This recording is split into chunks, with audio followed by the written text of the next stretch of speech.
The Trojans are 8-1 in football, but they're bringing home a poor report card, at least on defense. And the men's hoops team started the season Monday night, but I'll bet they wish it started on Tuesday night. That's what's coming up next on this episode of Locked On USC. You are Locked On Trojans, your daily podcast on the USC Trojans, part of the Locked On Podcast Network, your team every day.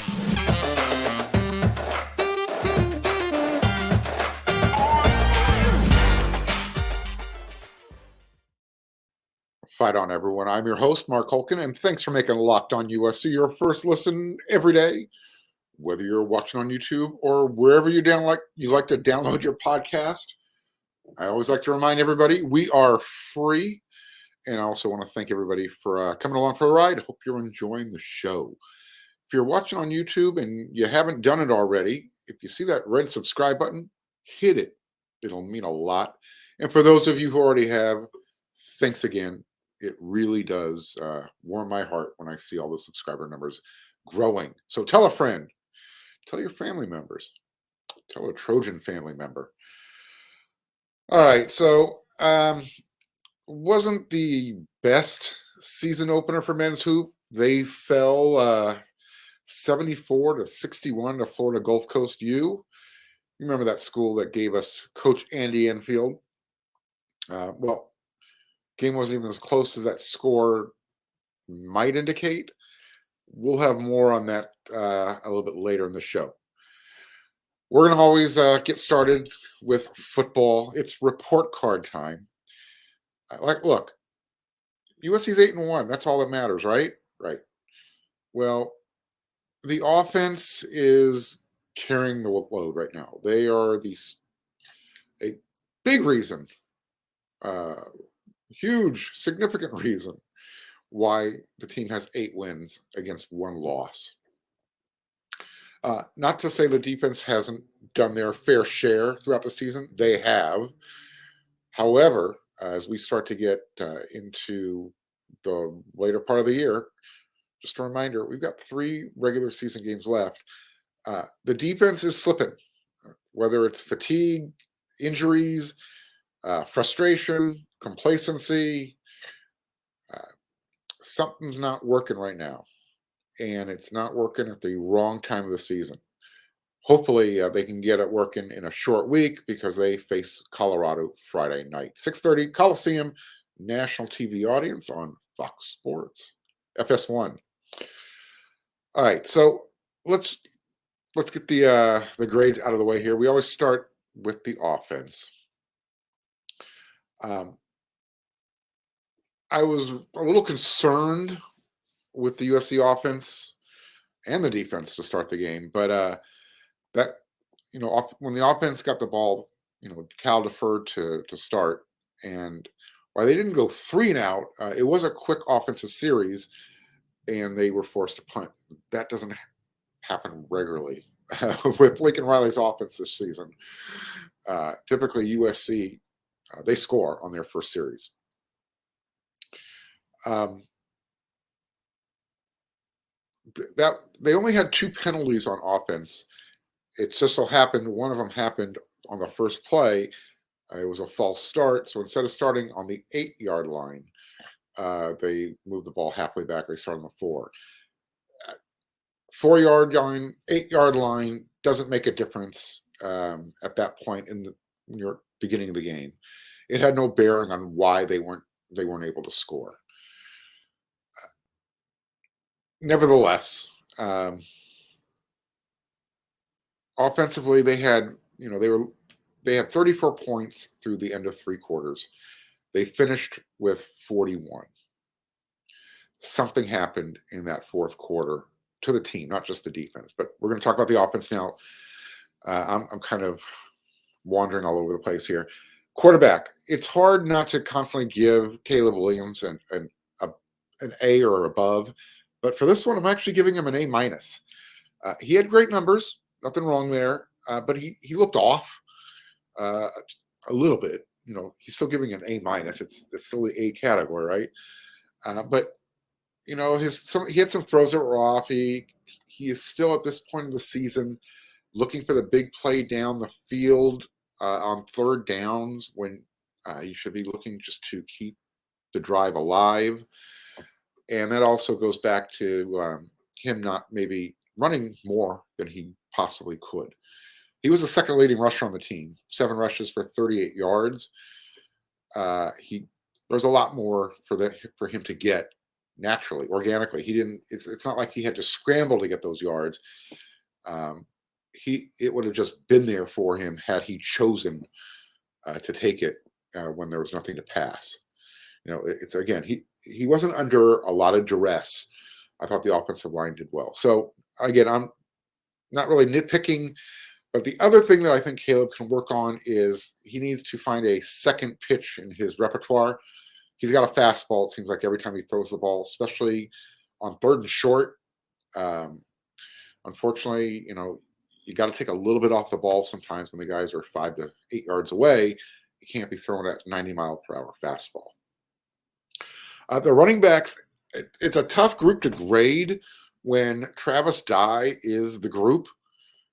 They didn't run the ball enough, and that's not on him. That's on the play calling.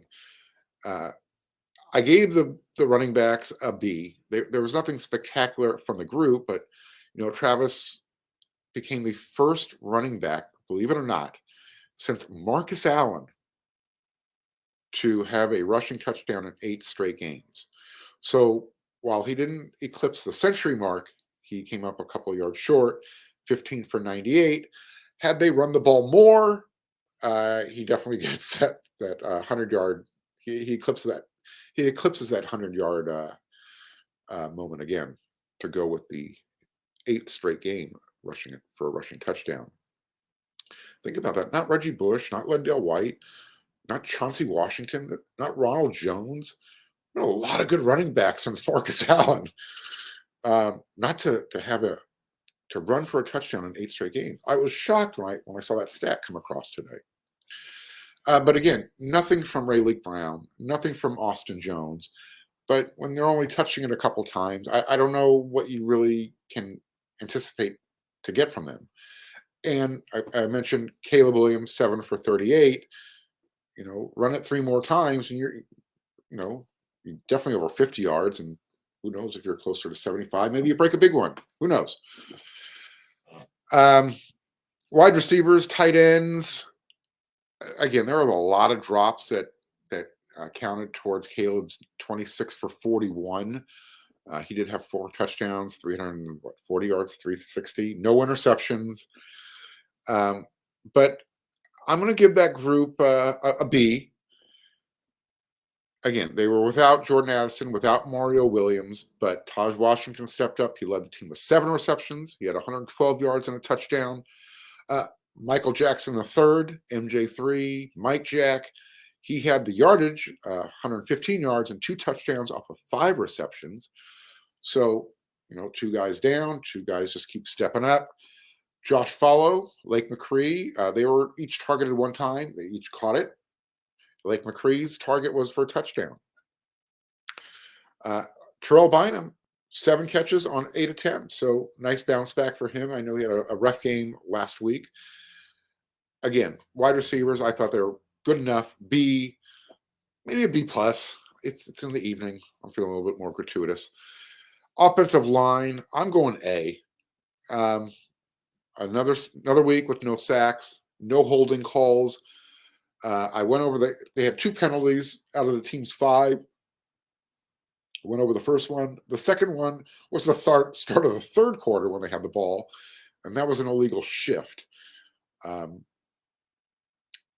Also, why the offensive line gets a major kudos. Last week, Mason Murphy started and played the entire game at right tackle. This week, he started at left tackle, played the entire game. Bobby Haskins still too hurt to play. Cortland Ford, not injured to play, yet he didn't. So something to keep an eye on. Has the future arrived early for Mason Murphy and this offensive line? Has he become the new fixture at left tackle? You hate to see anybody lose their job to an injury like Bobby. Cortland's never been able to get back in consistently since he had his ankle injury. Mason Murphy, 2 weeks in a row, hasn't looked like a freshman. And when they run behind him, they're picking up big yards. The running backs going back, I think they had 155 yards as a group. That'll get it done. They just didn't run the ball enough. But again, the offensive line, they were opening up the holes. They gave up no sacks. Caleb helps with that, obviously, but big A from that group. So there you go. The offense, overall, I'm going to give them a B. They scored 41 points, and they're doing that with the added pressure of the defense not helping them out lately. So no turnovers. I know on the record books it'll show that USC had a turnover. We'll get to that in the special teams. But it felt like they let some frustration seep in. Lincoln Riley spoke about that after the game. In the fourth quarter, they only scored 7 points. They had 34 at the end of 3. So maybe they were a little complacent. Maybe they were frustrated. Maybe it's semantics, or it depends on how you see the game. All right. That's the offensive grades. Better than the defense and the special teams, which we're going to get to in the next segment. But before that, this week's thrilling moment in college football is brought to you by Nissan. The thrilling designs behind the new lineup from Nissan are intended to empower drivers and vehicles as capable as their driver themselves. When I think of unbelievable abilities on the field, for this week's thrilling moment, it has to be. So there wasn't a thrilling moment in the USC versus Cal homecoming game that USC won 41-35. I'm going to go back because USC plays Colorado. I can think of a thrilling moment back in, I believe it was 2016, with Sam Darnold at quarterback and Darius Rogers at wide receiver. So Darius Rogers, big, strong wide receiver, strong hands. He helped keep that Rose Bowl season alive for USC. I believe it was on a third down. He went up and literally mossed the ball away from the Colorado Buffalo defender. It was a for sure interception. And how the defender didn't have his hands on, I think the defender had his hands on the ball, but it was high. And so Darius Rogers took the ball from him high above the guy's helmet. It came down with it, turned, and started to run. And before he was able to be dragged down, the initial defender was laying on his back, looking up like this, like, oh my God, where did he go? Where did the ball go? And Darius is doing the Heisman straight arm into another defender before he gets dragged to the ground. So as I mentioned, it kept the drive alive, and it helped USC achieve the Rose Bowl that season. And we know how that game ended. That definitely had a thrilling moment, but we'll save that for another Nissan Thrilling Moment Day. So this segment has been inspired by the thrilling new designs featured across Nissan's new lineup of vehicles. Pursue what thrills you in the all-new Frontier, Armada, or Pathfinder today, available now at nissanusa.com. And I also want to take a moment to thank you for making Locked On USC your first listen every day. For your second listen today, why don't you go check out Locked On Sports today? From the games that matter the most to the big stories in sports, go beyond the scoreboard and behind the scenes with local experts and insights only Locked On can provide. Locked On Sports today, available on this app, YouTube, and wherever you get your podcast. All right, so we went over the good part of the report card from Saturday. We're now getting into the gross, ugly, dirty part. And we're going to start with the defense. Special teams, just take a seat. It'll be short and sweet when we get to you, but we'll get to you here shortly. The defense started out as poorly as the offense did in the game. When they had to go on defense after USC punted away, they were out there just as short of amount of time as USC's offense. Cal went through them like a hot knife through butter. They were in the end zone pretty quickly, and they were leading 7-0. After that, the defense looked pretty good for 2 quarters. I mean, at the half, they were leading 20-7. At the end of 3, they were, the team was winning 34-14. And that second touchdown, if I remember correctly, let's just say it was a missed assignment by the secondary among the trio of safeties. It wasn't pretty. So I'll give my overall grade here at the end of when I'm done breaking down each of the positions. I'm going to start with the defensive line, those in the rush end group as a whole. I could go as low as a C- if I wanted to. I'm going to go with a C. Because Tuli Tuipulotu, Nick Figueroa, they're playing out of position, and they are the most productive guys when they play that rush end or, even at a defensive end. Both guys are more suited to play inside than outside. And they're also being forced to, cover guys when they play that rush end spot. The rush end is supposed to be the most productive part of the Alex Grinch defense. And right now, you're only getting it from Tuli, from Nick Figueroa. Solomon Byrd, he was having a strong, beginning and towards the middle of the season, but he's kind of dropped off, and we're not getting a whole lot of production from him right now. I'm not trying to come down harsh on Corey Foreman, but man, we're getting nothing out of the number 1 defensive recruit coming out of high school a couple of years ago. You would think I know he's been dealing with some nagging injuries, and he's dealing with some self-confidence issues, but you would think that he would be coming on late into the season. And it's almost like he's regressing. He can't make a play, and you need something from that man. He's got the talent. He looks the part, and you got to wonder why the production isn't happening. I can see why he would be frustrated. He would definitely fall into that category. I don't think he's complacent in the least. I don't see it for a lack of effort. Moving forward off of him, because I don't want to belabor that issue. Tuli added to a sack total. He had 2. The team had 3. Cal was giving up 3 per game. I anticipated at least 5 from the defense. So Tuli now leads the nation with 9 sacks. If USC, for whatever reason, doesn't make the playoffs, and I'm not saying he will do it, but he might want to start preparing for the NFL if USC isn't going to be in the playoffs. He's going to be a first-round draft pick.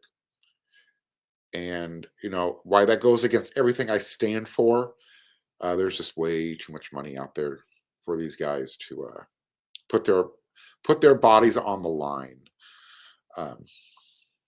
We'll get into that to another show. So, defensive line, defense, rush ends, C.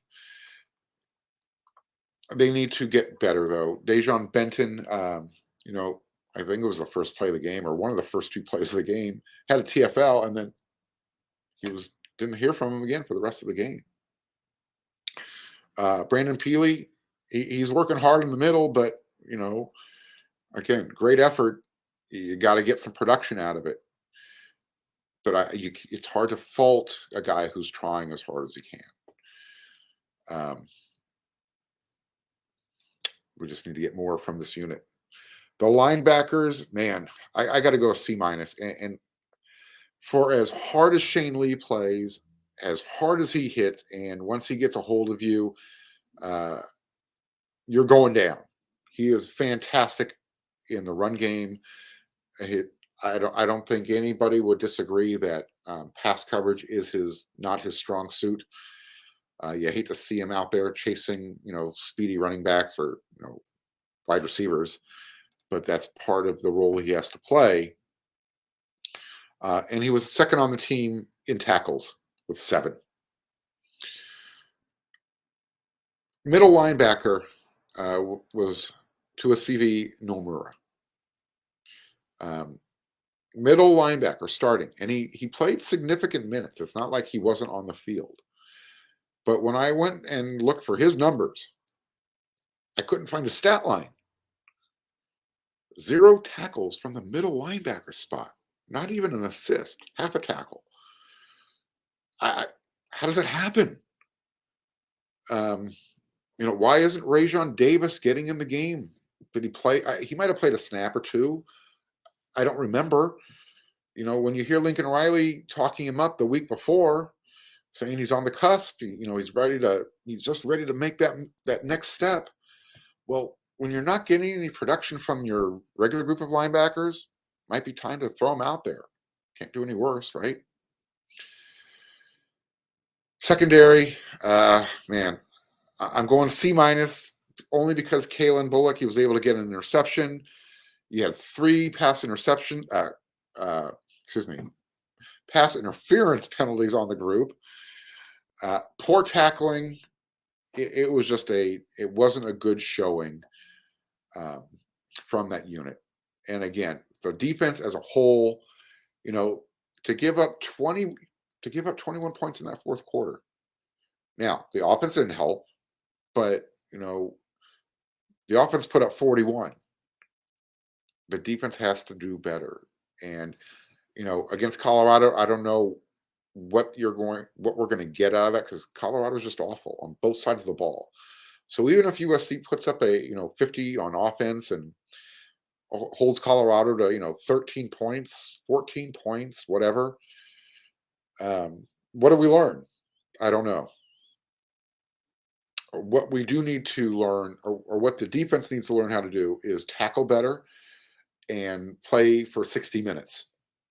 Because if they don't, following Colorado, you've got UCLA, who offensively, I think they're going to put up points. Notre Dame, they're going to come in and try and play that old school smash in the mouth type of football. Defense has got to put on their big boy pants right now, right away. Hopefully Eric Gentry will be available by the time UCLA Notre Dame roll in. I don't think you need him for Colorado. It would be nice to have him back. Same thing with Raylan Goforth. We need him back. We need the depth at that linebacker spot. Right now, these guys are gassed, and you're not getting any plays out of them. And I don't know if it's affecting the secondary adversely, but one side of the field at cornerback, Alex Grinch and Dante Williams, they're going to have to put their heads together and get that figured out, because Mekhi Blackman, he's getting better as the season goes along. Sierra Wright, he struggled these last few games, and the secondary as a whole did. So overall defensive grade, I don't like to give a D, because, again, I know they're undermanned, and the effort is there. C-. Special teams, you guys are getting the D. I don't know what's going on here. I'm going to try and keep this short and brief, but Lincoln Riley, he chose a bad week to have to explain his reasoning for not having a full-time special teams coach. With that said, Kyle McDonald is the running backs coach. Kyle McDonald also is in charge of the kick returners. At least that's what we see during practice. And Ray Leak Brown is your primary kick returner. Would a full-time special teams coach have made a difference in communicating to Ray Leak, when to return the ball, when to just, fair catch it, and so you can start at the 25? I mean, it's not like he doesn't spend a lot of time with them in the running back room as well. And the same rationale applies to Luke Heward and the wide receivers, because the punt returners are your wide receivers. So same thought process. We're not getting a whole lot from the punt returning team, but they're not hurting them. Kickoff coverage is okay. It's been better. You hate to see, the bad snap on the first PAT attempt of the game. First time we've seen that in a long time. It didn't happen with Damon Johnson. This was the first time it happened all year. Hopefully it'll be the last time. So again, special teams, you haven't hurt the team yet. However, after Colorado, you could be involved in a game that you're going to have to make a play. Bottom line, period. End of story. You can bet on it. Absolutely bet on it. And then head on over to BetOnline, because betonline.net is your number one source for betting football and the start of the new basketball season. We're going to get into that here in a moment. You can find all the latest player developments, team matchups, news, podcast, and in-depth analysis on every game. And as always, BetOnline remains your continued source for all of your sports wagering information, with live betting and up-to-the-minute scores for every sport out there. The fastest and easiest way to check in on all of your favorite games and events, including Major League Baseball. Well, that's over with. So let's just move on to MMA, boxing, and golf. Head to the website today or use your mobile device to learn more. BetOnline, where the game starts. All right. USC's men's basketball season started on Monday night. As I mentioned at the top of the show, they probably wish they started on Tuesday. Well, by the way, let me remind everybody, the women's team will tip off on Tuesday. Go check them out. They deserve your support too. So it was a rainy Monday night. Crowd was small. Student section showed up. Wasn't completely full, but I would say 70%, 75%. So not bad for a Monday night. It wasn't a good night for the men's basketball team. Let's just put it that way. They started off well. They got off to I think they had a 9-point lead at one point early, and then somebody just put a lid on the rim. They were the gang that could not shoot straight. And this is a team that is going to be guard-oriented. They are going to have to shoot straight. They're going to have to make buckets from the outside. Let me go over some stats here just to kind of put it into context. They held Florida Gulf Coast University. You remember that team that gave they gave us Andy Enfield, right? Well, they held the Eagles to 38% from the field shooting. USC shot the 40%. It wasn't great, but 40 is better than 38%. Well, here's where it gets bad. FGCU, they were 30% from three-point range. Okay. USC was 16%. 3 for 19. Boogie Ellis made all three of them. His final two came late in the game. The third one essentially came at the buzzer at the end of the game. True garbage points. So without that three, 74-58, like I said, this USC, they were in it early, but after the game, Andy Enfield, he was emphatic that said, hey, we had a great week of practice. We were moving the ball. We were great in transition. He thought it was just going to be a really good opening game for the guys. It was anything but. None of that happened. They had 9 turnovers in the first half. They got a little bit better in the second half. They finished with 15, but they were only able to force 11 from Florida Gulf Coast.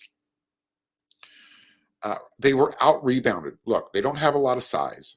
That, again, I think everybody understands that going in, that this team was going to be playing small ball.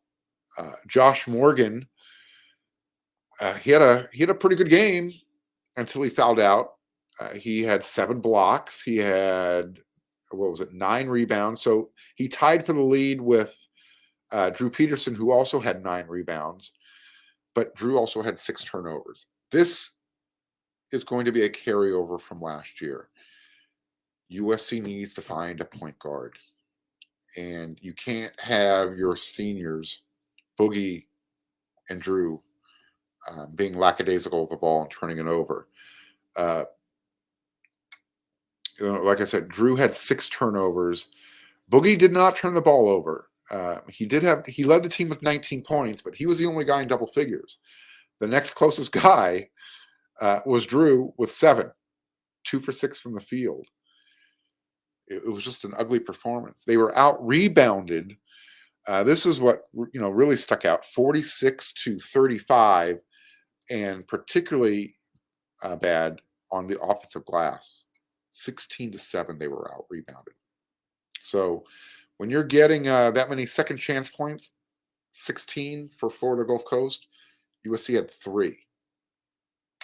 Free throw shooting. Yeah. 16 for 24. Again, just not a good night. They only had, as a team, 15 assists to go with those 15 turnovers. So 1-to-1 ratio, not going to get it done. And unfortunately, this late in the season, you can't go into the transfer portal. Can't find a point guard now. So hopefully the team will be able to bounce back Thursday. They will host Alabama State. We'll see how they look. They can hopefully just, shrug this game off as first game of the year, new style, new system. A lot of young players working in with Kobe and with Boogie. We'll see what they look like. All right, guys. That's the end of this episode, number 2 on the week for Locked On USC. You get us 5 times a week, so we'll be back again tomorrow. And I need to remind everybody, head on over to wearesc.com. We're keeping that flash sale going. $10 get you all of our great, and I mean outstanding VIP content from myself, from Eric McKinney, from Chris Arledge, from Scott Schrader and recruiting, from Kevin Bruce, who will break down the defense like you've never been broken down before. Maybe he can get out there and help coach. Head on over, $10, and you'll get to hang out on wearesc.com through August 31st, 2023.